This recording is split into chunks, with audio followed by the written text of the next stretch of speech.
Pag naririnig natin yung mga salitang hindi obligasyon ng anak ang kanyang magulang, tama naman yun. In fact, nasa Bible yun. Si St. Paul ang nagsabi nun sa 2 Corinthians chapter 12 verse 14. Kasi mga anak niya sa pananampalataya, yung mga Corinthians, sabi niya, hindi niyo ako obligasyon. In fact, kayo ang obligasyon ko, sabi niya. Hindi obligasyon ng anak ang kanyang mga magulang, bagkus obligasyon ng magulang ang kanyang anak. Tama yun.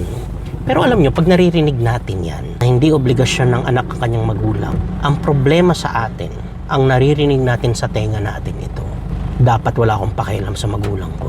Kasi hindi ko naman pala sila obligasyon.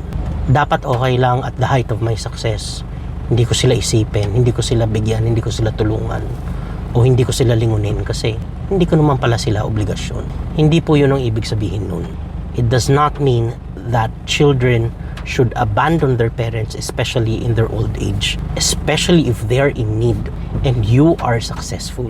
Same Bible na pinagkuhanan natin yan, and the same Bible author na si St. Paul, na siya rin yung nagsabi sa 1 Timothy 5:8 na kung hindi ka tumutulong sa mga kamag-anak mo, lalo na sa sarili mong pamilya, tinalikuran mo na ang iyong pananampalataya at mas masahol ka pa sa hindi naniniwala sa Diyos. Pag-isipan po natin yung maigi.